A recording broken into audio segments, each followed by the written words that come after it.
Good morning.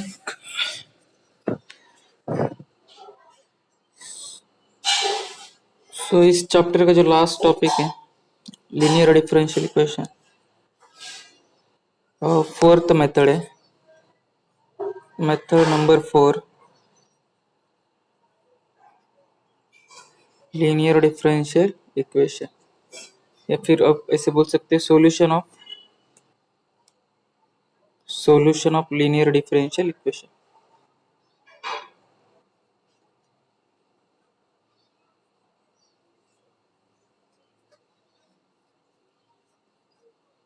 ये method आज हम कंप्लीट करेंगे और ये चैप्टर कंप्लीट हो जाएगा आज। ओके, ऐसा डिक्लेयर करेंगे। सो इस मेथड का जो सॉल्यूशन फाइंड करते हैं वो कैसे, पहले तो जो लीनियर डिफरेंशियल इक्वेशन है वो एक प्रॉपर फॉर्म में होना चाहिए। उसका फॉर्म क्या है? dy by dx plus p of x। मैं p ऑफ x को येलो कलर से देता हूँ ताकि वो समझ में, p of x into Y equal to q of x। बराबर, वो डिफरेंशियल इक्वेशन अगर इस फॉर्म में है तो हम इस मेथड से सॉल्व कर सकते हैं। Where p of x and q of x, ये क्या है? दोनों p of x and q of x both are function of x only और constant. Both are p of x and q of x are function of x only और constant. वो क्या, दोनों function x के function रहेंगे फिर या constant हो सकते हैं। और ये dy by dx plus p of x into Y equal to q of x, इस फॉर्म में वो होना चाहिए। अगर इस फॉर्म में है डिफरेंशियल इक्वेशन तो हम वो सॉल्यूशन कैसे निकालते हैं? इंटीग्रेटिंग फैक्टर सॉल्यूशन कैसे निकालते हैं? Integrating factor into y, then solution is y into integrating factor equal to integration of integrating factor into q plus c, ये हमारा होता है सॉल्यूशन। ओके, जब इस फॉर्म में हमें कोई भी लीनियर डिफरेंशियल इक्वेशन मिलती है तो उसका सॉल्यूशन हम इस प्रकार दे सकते हैं। बराबर, ऐसे सॉल्यूशन हम लिखते हैं। और इंटीग्रेटिंग फैक्टर क्या है? इंटीग्रेटिंग फैक्टर हम कैसे निकालते हैं? I F equal to E raise to P into D X, ये है इंटीग्रेटिंग फैक्टर निकालने का फॉर्मूला। तो इसके बेस पे हमने कल 3-4 एग्जाम्पल सॉल्व भी किए। आज भी हम 2-3 एग्जाम्पल सॉल्व करेंगे और ये चैप्टर यहाँ पे क्लोज, मतलब ये चैप्टर यहाँ पे खत्म हो गया ऐसे मैं डिक्लेयर करूंगा। So write down first example, dy by dx। बिल्कुल सिंपल एग्जाम्पल मैं आपको देता हूँ। dy by dx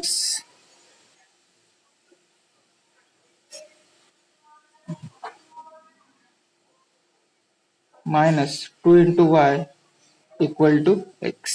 okay, dy by dx minus 2y equal to x.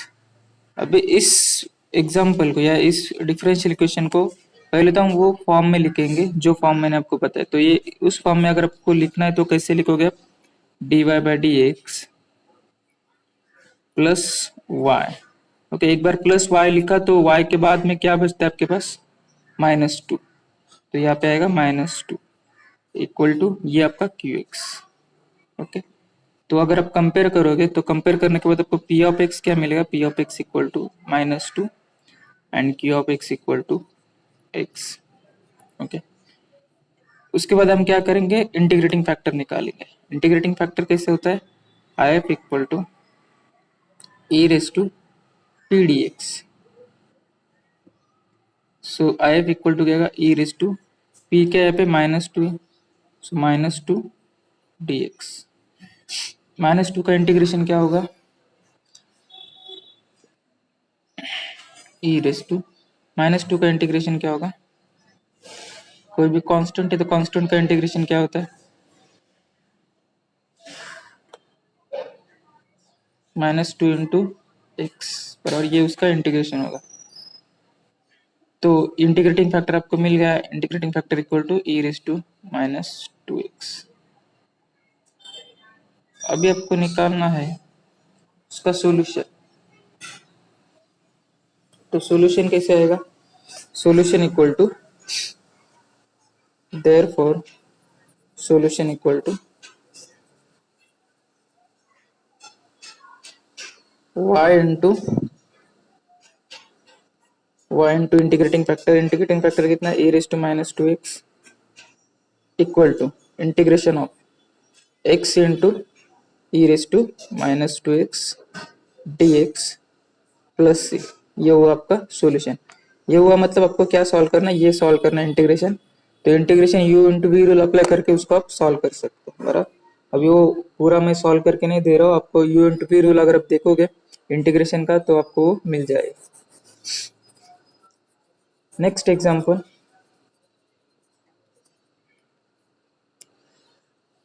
Second one, dy by dx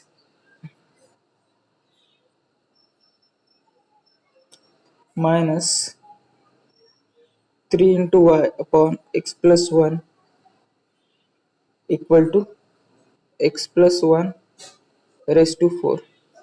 देखो ये डिफरेंशियल इक्वेशन आपको दिया है, तो पहले तो हम कंपेयर करेंगे और कंपेयर करने के बाद आपको P and Q find out करना है। तो यहाँ पे पी क्या होगा और क्यू क्या होगा, व्हाट इज पी हेयर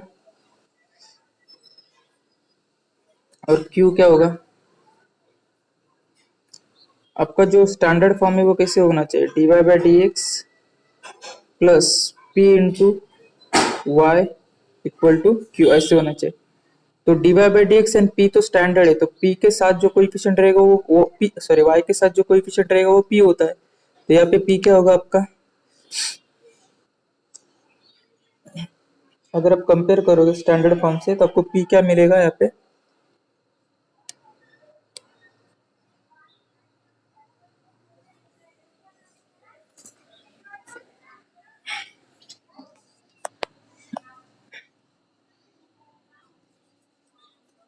नहीं आ रहा है फिर भी, D Y by D x plus P into Y, ये आपका स्टैंडर्ड फॉर्म है। तो पी क्या होता है, पी ये होता है ना आपका वाई के साथ जो रहता है। तो यहाँ पे पी क्या होगा आपका,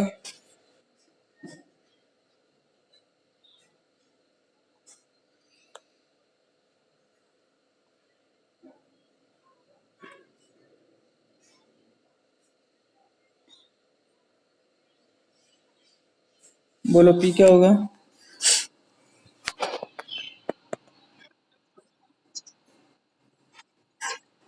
minus three upon x plus one. और क्यू क्या होगा, Q is equal to X plus one raise to. उसके बाद हम निकालेंगे इंटीग्रेटिंग फैक्टर। इसके इंटीग्रेटिंग फैक्टर क्या आएगा, integrating factor equal to, what is integrating factor,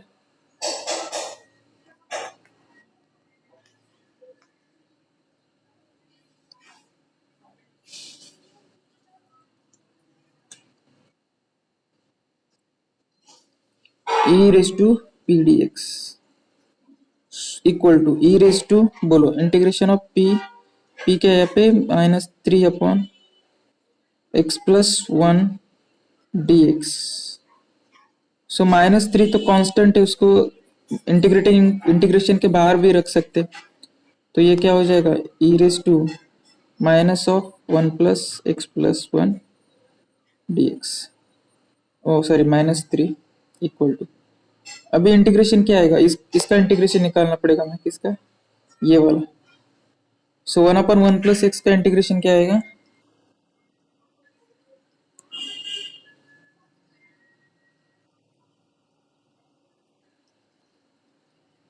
बोलो one upon one plus x का इंटीग्रेशन, जैसे वन अपन एक्स का इंटीग्रेशन क्या आता है, लॉग एक्स। तो one upon one plus x का इंटीग्रेशन क्या आएगा,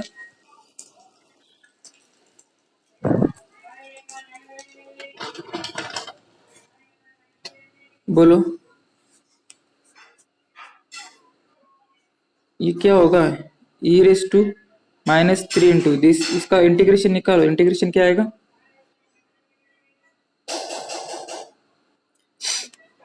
वन अपॉन एक्स का इंटीग्रेशन अगर लॉग एक्स आते तो one upon x plus one का इंटीग्रेशन क्या होगा,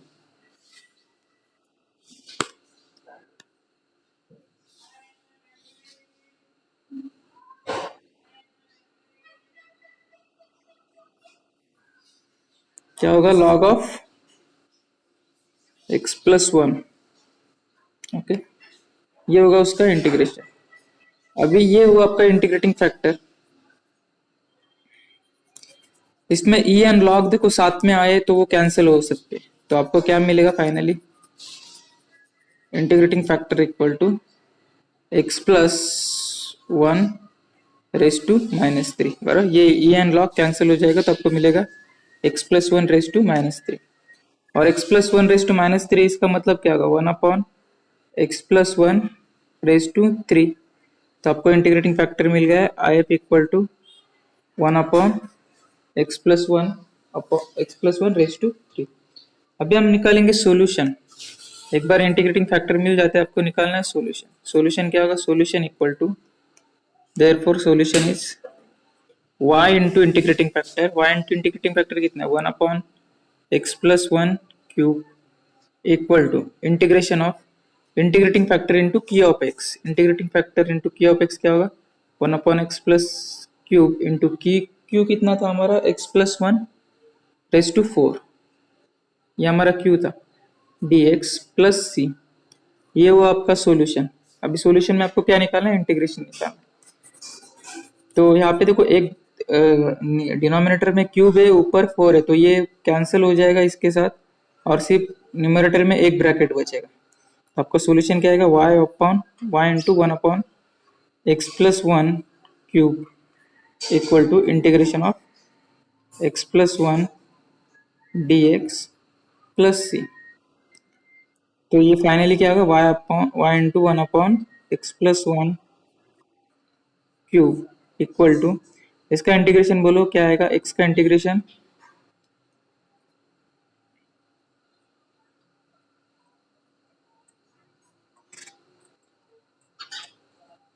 एक्स का इंटीग्रेशन क्या आएगा, X square divide by two plus one का इंटीग्रेशन क्या आएगा,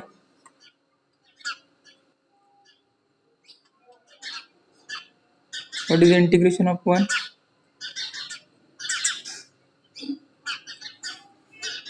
वन का इंटीग्रेशन होगा एक्स पर plus C. So this is your solution, final solution.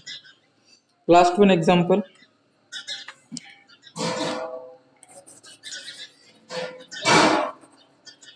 इतना प्रैक्टिस करने के बाद भी आपको नहीं आ रहा है, मतलब क्या कमाल की चीज है। लास्ट एग्जांपल बहुत सिंपल दे रहा हूँ, third one, dy by dx plus four into Y equal to zero. अभी देखो यहाँ पे p ऑफ x क्या होगा, p of x equal to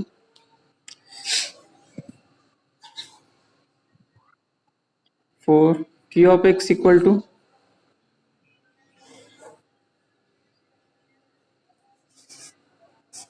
p of x equal to four, q of x equal to zero. What is integrating factor, if equal to e raise to P D X. तो e raise to P D X क्या आएगा, e raise to four D X. इसका integration क्या है, four का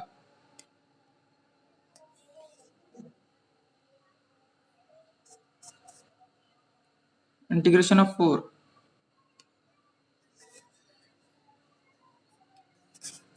integration आते तो आपके ब्लैंक ही हो जाता है पूरा। क्या है कांस्टेंट का क्या होगा, फोर एक्स प्लस सी। अभी यहाँ पे नहीं दिया तो भी चलेगा, कोई प्रॉब्लम नहीं उसमें। सी कांस्टेंट एक इग्नोरेंट कांस्टेंट रहता है, ठीक है, दिया तो भी कोई प्रॉब्लम नहीं। फोर एक्स आएगा, आपका टारगेट यही है कि इंटीग्रेटिंग फैक्टर आपका इन टर्म्स ऑफ एक्स आ जाए।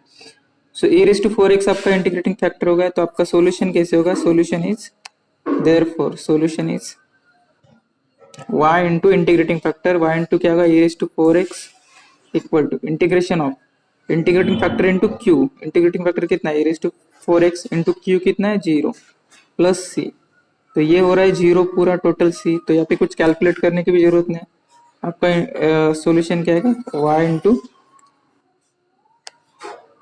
ई raise to four x equal to c, ये जीरो निकल जाएगा सी। आप और बेटर लिखना है तो आप कैसे लिखोगे, आपका solution in terms of y होता है, सो y होगा c upon e raise to four x. This is your solution. So ये जो फोर्थ मेथड है, ये फोर्थ टाइप है लीनियर डिफरेंशियल इक्वेशन, ये यहाँ पे खत्म हुआ, ऐसे मैं डिक्लेयर कर देता हूँ। अगर किसी को किसी भी टाइप में डाउट है तो बिल्कुल पूछ सकते हो आप। अपने 4 टाइप देख लिया अभी तक। फर्स्ट है वेरिएबल सेपरेबल, सेकंड है होमोजीनियस, थर्ड है reduce to homogeneous, and fourth है वेरिएबल्स सॉरी ये लीनियर डिफरेंशियल इक्वेशन। और 2-3 टाइप से, लेकिन आपके सिलेबस में ये 4 टाइप ही है टोटल। आपको अगर मतलब टोटल अगर डिफरेंशियल इक्वेशन के टाइप से तो 7 टाइप से, लेकिन इतना आपका सिलेबस वास्ट नहीं है, आपको फिलहाल 4 टॉपिक से काफी है। अभी हम देखेंगे नया टॉपिक जो कि है कॉम्प्लेक्स नंबर। अभी कितना टाइम है? और बहुत टाइम है। ये डिफरेंशियल इक्वेशन का जो यूनिट है चैप्टर यहाँ पे खत्म हुआ, इसमें मानता हूँ। आप उसका प्रैक्टिस कर सकते हो। एग्जाम्पल चाहे तो मैं आपको दे सकता हूँ। तो नेक्स्ट जो है वो है कॉम्प्लेक्स नंबर। ये एक छोटा टॉपिक है, इसको हम 1-2 लेक्चर में इसको कवर करेंगे। बस इंटरनल में ये टॉपिक है, इसलिए मैंने ये अभी आपको पढ़ा रहा हूँ। तो देखो कॉम्प्लेक्स नंबर, पहले तो हम कॉम्प्लेक्स नंबर के पहले हम नंबर सिस्टम देखेंगे कि नंबर सिस्टम क्या होता है। फर्स्ट नंबर आता है वो होता है natural number set. So natural number, ये तो मैंने लास्ट ईयर में फर्स्ट लेक्चर को आपको ये पढ़ाया था बड़ा नंबर सिस्टम। जब आप एफआईआईटी में थे तो पहला लेक्चर हमारा यही था, नंबर सिस्टम जो हमने पढ़ाया था। लेकिन खैर आपको कल का याद नहीं तो फर्स्ट लेक्चर क्या याद होगा। तो ये नेचुरल नंबर हमारा स्टार्ट होता है 1 2 अप टू इंफिनिटी, बराबर। उसके बाद आता है होल नंबर। डिनोट कैसे करते थे? देखो नेचुरल नंबर को ऐसे डिनोट करते हैं n और उसके ऊपर वर्टिकल एक लाइन। उसके बाद आता है होल नंबर। होल नंबर में सिर्फ क्या होता है, एक जीरो एक्स्ट्रा ऐड होता है, 0 1 2 अप टू इंफिनिटी। उसके बाद आता है इंटीजर्स। इंटीजर को हम ऐसे डिनोट करते हैं। इंटीजर्स में क्या होता है, ये सारे नंबर और उसके नेगेटिव भी आते हैं, मतलब माइनस इन्फिनिटी टू -1 और ये पूरा सेट 0 1 टू इंफिनिटी। ये तो बेसिक सेट्स है। उसके बाद आता है इंटीजर से बड़ा, ये ऊपर लिख देता हूं मैं, रैशनल। तो रैशनल को हम क्यू से डिनोट करते हैं। सो रैशनल में कैसे नंबर होते हैं, पी बाई क्यू के फॉर्म में जो भी नंबर होते हैं ना, पी बाई क्यू, वेयर एक कंडीशन होती है उसके साथ कि 2 कंडीशन होती है, पी एंड क्यू दोनों क्या कहाँ से होने चाहिए, इंटीजर से होने चाहिए, both belongs to integers. And Q जो है हमारा वो 0 नहीं होना चाहिए, क्योंकि 0 अगर हो गया तो ये डिनोमिनेटर में क्या आएगा, 0 आएगा। और ऐसे नंबर हम लिखते हैं ना डिनोमिनेटर में 0, डिफाइन नहीं होगा, वो वेल डिफाइन नहीं होगा। तो ये ऐसे जो नंबर रहते सारे वो होते रैशनल। मतलब देखो फॉर एग्जांपल मैं बताता आपको कि 2/3 -1/7 5 यानी सिर्फ 5, ये भी रैशनल होगा, क्योंकि 5 कैसे लिख सकते हैं, 5/1 लिख सकते हैं। तो ये सारे नंबर्स क्या हो गए, रैशनल हो गए। डिनोमिनेटर में 0 नहीं होना चाहिए, और ये जो दोनों नंबर है वो इंटीजर्स के होने चाहिए। अभी जो रैशनल नहीं है वो कैसे हो सकते हैं, जैसे कि मैंने यहाँ पे लिखा √3/2, तो ये रैशनल नहीं है। क्यों नहीं है? क्योंकि इस फॉर्म में वो नहीं है। अभी इस फॉर्म में क्यों नहीं है? क्योंकि इसमें जो कंडीशन है P and Q both belongs to क्या बोला है, इंटीजर्स बोला है। तो √3 जो है वो इंटीजर्स में नहीं आता, ये इंटीजर का सेट है, इसमें नहीं आता है वो, बराबर, ये अलग सेट से आता है। इसलिए ये जो नंबर है वो रैशनल नहीं हो सकता। बाकी कंडीशन तो फुलफिल हो रही है, पी बाई क्यू के फॉर्म में है वो, और Q is not equal to 0 भी है, 2 इज नॉट इक्वल टू 0।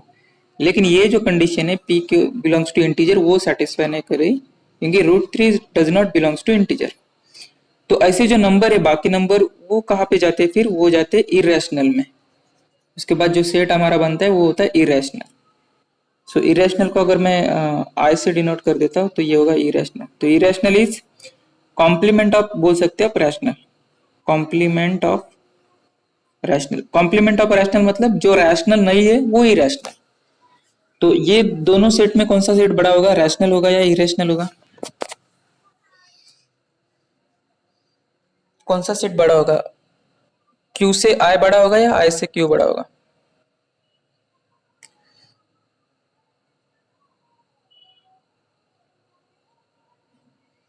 हम्म,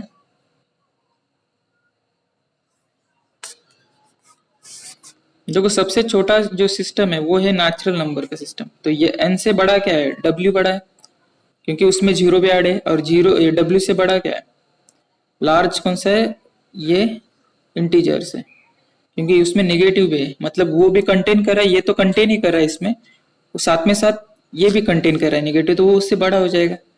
और इंटीजर से बड़ा होता है ये रैशनल,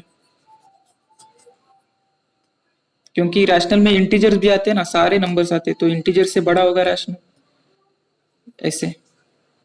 तो ये जो इरेशनल है ये रैशनल से बड़ा होगा या छोटा होगा?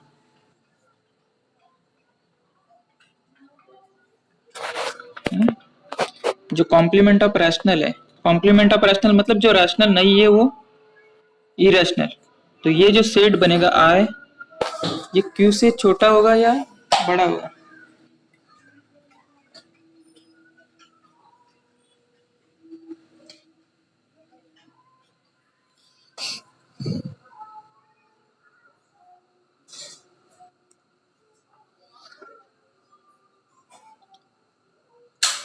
नहीं पता है, ये तो नंबर सिस्टम तो आपका बहुत 6-7 स्टैंडर्ड का लेवल रहेगा, ये आपने कब का पढ़ा होगा स्कूल में। जो इरेशनल नंबर है, इरेशनल नंबर कैसे होते हैं, रूट के फॉर्म में होते हैं ज्यादातर, जैसे कि रूट 2, रूट 5/7, रूट 11/3, ये सारे क्या है, इरेशनल नंबर है। तो ये सेट और ये ऊपर वाला सेट, इसमें कौन सा सेट बड़ा लग रहा है आपको, कौन सा सेट किसमें कंटेन करेगा, क्यू आई में कंटेन करेगा या आई क्यू में कंटेन करेगा?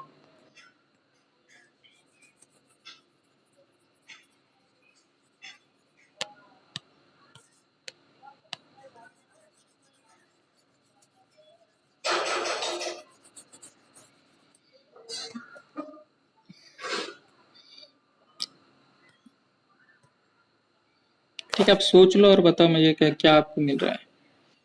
ये नेचुरल नंबर है, उससे बड़ा है आपका होल नंबर, उससे बड़ा है आपका इंटीजर्स, उसके बाद आता है आपका रैशनल, और उससे उसके बाद जो इरेशनल आपका सेट बनता है,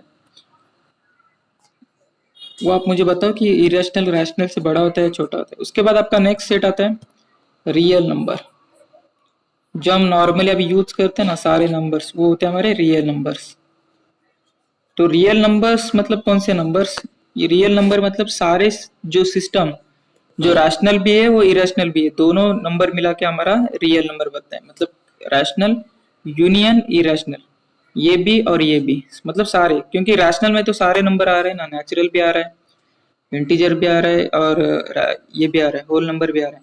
मतलब इनफैक्ट रियल नंबर में कौन कौन से नंबर आएंगे, रियल नंबर में नेचुरल भी आएंगे, होल नंबर भी आएंगे, इंटीजर्स भी आएंगे, रैशनल भी आएंगे और इरेशनल भी आएंगे। ये पांचों सेट बन के आपका जो सिस्टम बनता है उसे बोलते हैं रियल नंबर। लेकिन जो नेचुरल, होल एंड इंटीजर है, ये तो ऑलरेडी डब्ल्यू इसमें क्यू में आते हैं, रैशनल में आते हैं, तो इसको हम अवॉइड भी करेंगे लिखने में तो भी चलेगा, मतलब हम ऐसे भी लिख सकते हैं क्यू यूनियन आई, ये हमारा रियल नंबर बनेगा, क्योंकि क्यू में already natural and integer and सारे तो आ रही है, तो क्यू यूनियन आई दोनों सेट मिला के हमारा क्या बनेगा, रियल नंबर बनेगा। तो रियल नंबर जैसे कि नॉर्मली देखो सारे नंबर, जैसे कि 1 से 0 से स्टार्ट करेंगे तो 0, 0.1 समथिंग, या 0.001, ऐसे अप टू इंफिनिटी, और वैसे सेम माइनस इंफिनिटी तक जितने भी आपका नंबर्स है वो सारे आपके रियल नंबर्स है। लेकिन हमारा टॉपिक है कॉम्प्लेक्स नंबर, तो हमारा देखेंगे कि कॉम्प्लेक्स नंबर क्या होता है। सो कॉम्प्लेक्स नंबर होता है रियल नंबर का जो पेयर है या ऑर्डर्ड पेयर है, उसे मिलके हमारा कॉम्प्लेक्स नंबर बनता है। जैसे कि ये मेरा कोई भी एक रियल नंबर है, ए सपोज मेरा एक रियल नंबर है, और दूसरा एक मेरा रियल नंबर है बी, तो दोनों को अगर मैं पेयर कर लूं, मतलब ऑर्डर्ड पेयर में लिखूं, तो ये मेरा हो जाएगा कॉम्प्लेक्स नंबर। देखो फॉर एग्जांपल मेरा एक नंबर है ए इज इक्वल टू 2 और बी इक्वल टू 1, तो इसको अगर मैं पेयर में लिखूं 2, 1, so this belongs to complex number, ये हो जाएगा आपका कॉम्प्लेक्स नंबर। मतलब दो रियल नंबर का पेयर को हम क्या बोलते हैं, कॉम्प्लेक्स नंबर बोलते हैं। जैसे कि रियल नंबर का लाइन आपको पता है, जैसे कि एक्स एक्सिस हम लिखते हैं, एक्स एक्सिस जो हमारी लाइन रहती है ये हमारे रियल नंबर की लाइन, यहाँ पे 0 है और ये अप टू इन्फिनिटी और ये माइनस इन्फिनिटी, तो इसमें जितने भी नंबर्स है वो सारे नंबर्स क्या है, रियल नंबर है, और यहाँ पे भी सारे रियल नंबर है। लेकिन मैंने क्या बोला, कॉम्प्लेक्स नंबर दो रियल नंबर का पेयर होता है। तो दूसरा, अगर मुझे यहाँ पे कोई नंबर मिल रहा है जैसे कि ए, तो उसके लिए एक पेयर नंबर होना चाहिए कॉम्प्लेक्स नंबर के लिए। तो इसलिए हमारा सेकेंड एक्सिस होता है वाई एक्सिस। तो इसका मान लो कि बी मेरा यहाँ पे, तो बी यहाँ पे हो जाएगा। तो ये पेयर क्या बनेगा, यहाँ पे होगा ए कॉमा बी। जैसे हम ग्राफ में प्लॉट करते हैं ना, मान लो कि ये 2 है और ये है आपका 3। तो ये हम प्लॉट करते ग्राफ में कैसे, 2,3। तो ये आपका क्या नंबर हो जाएगा, कॉम्प्लेक्स नंबर हो जाएगा। ये एक रियल है और ये एक रियल है, दोनों रियल का जो हम पेयर करेंगे तो वो हो जाएगा कॉम्प्लेक्स नंबर, जैसे कि 2,3।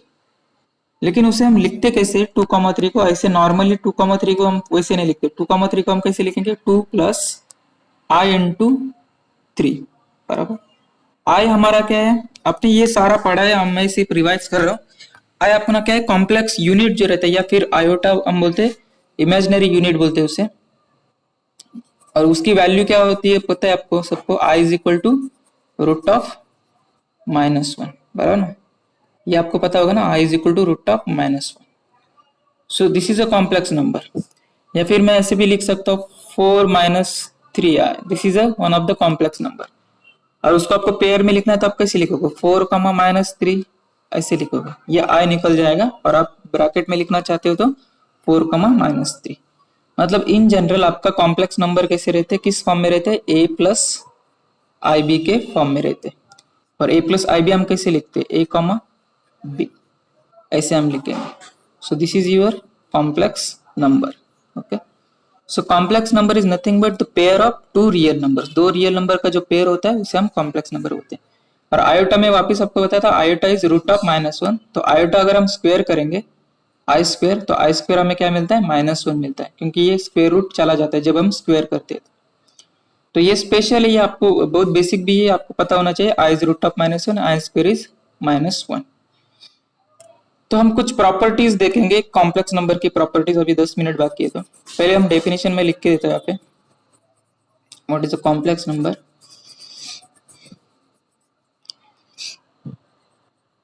Complex number,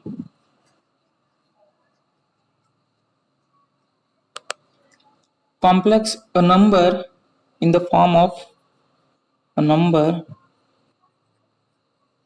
in the form of a plus ib, where I is equal to root of -1 and a comma b belongs to, अभी a comma b belongs to क्या है, रियल नंबर है या complex number है। जो हमारे a and b है वो किस सेट में बिलोंग करेंगे, रियल में या कॉम्प्लेक्स में।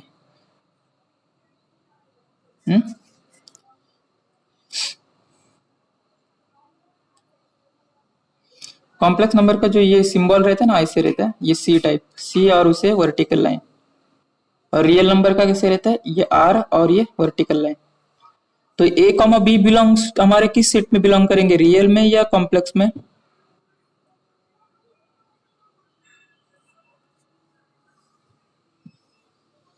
जो हमारे दो नंबर से ए एंड बी, वो किस सेट में, किस सेट के नंबर रहेंगे, रियल सेट के रहेंगे या कॉम्प्लेक्स सेट के रहेंगे।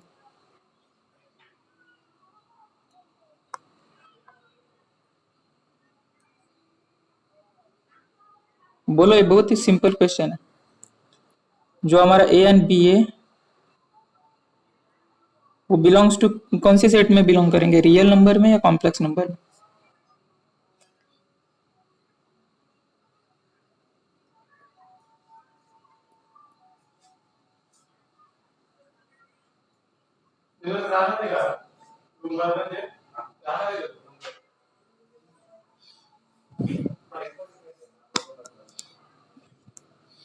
रियल नंबर के, बराबर ना।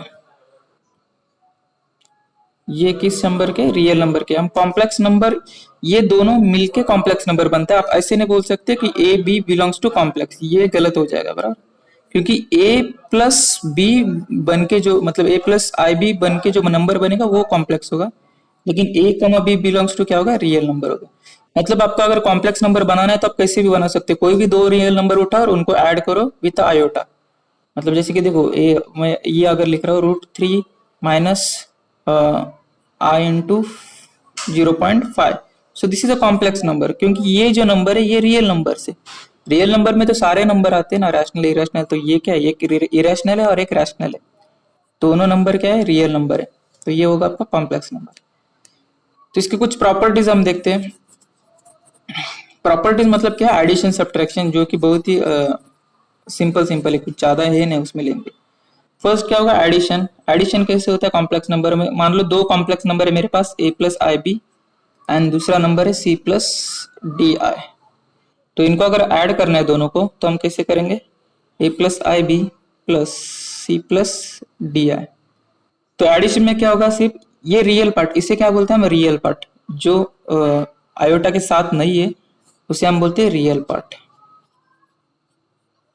और जो आयोटा के साथ है उसे हम बोलते हैं इमेजिनरी पार्ट।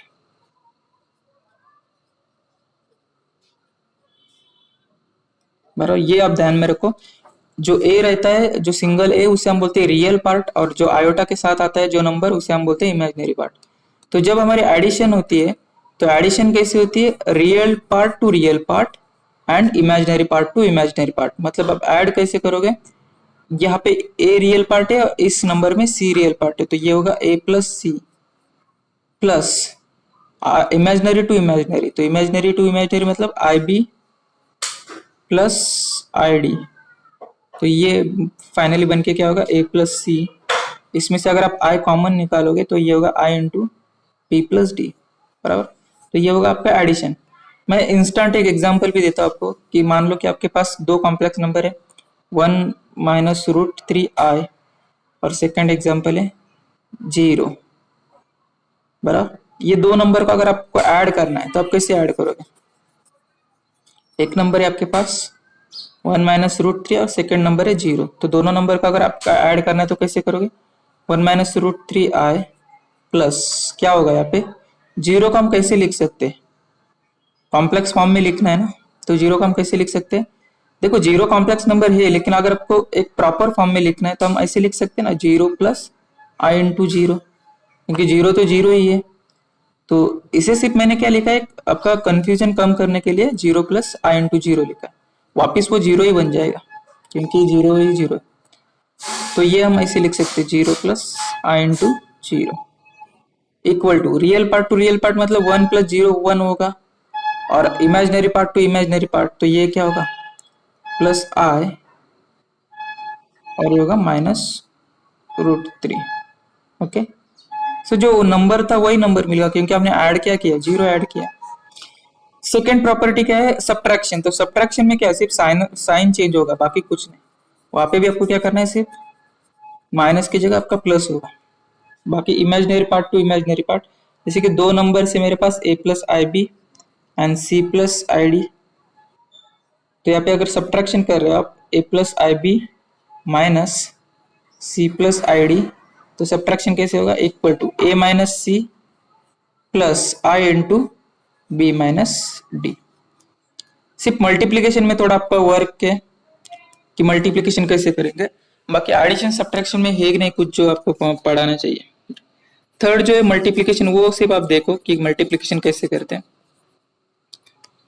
मान लो कि दो नंबर है आपके पास, again a plus i b, और उसका हम मल्टीप्लाई कर रहे c प्लस आई डी के साथ, दूसरे नंबर के साथ मल्टीप्लीकेशन करें।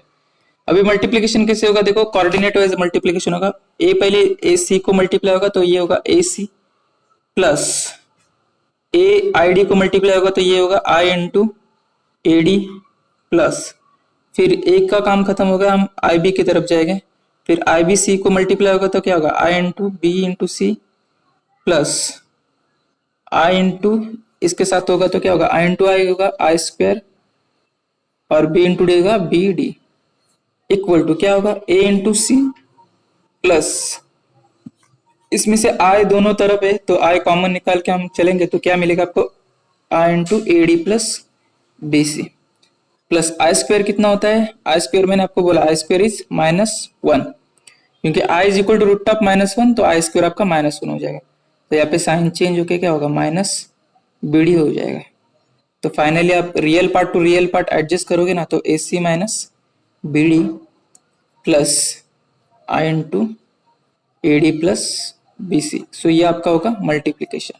ओके, उसका एक एग्जांपल देखते हैं मल्टीप्लिकेशन का।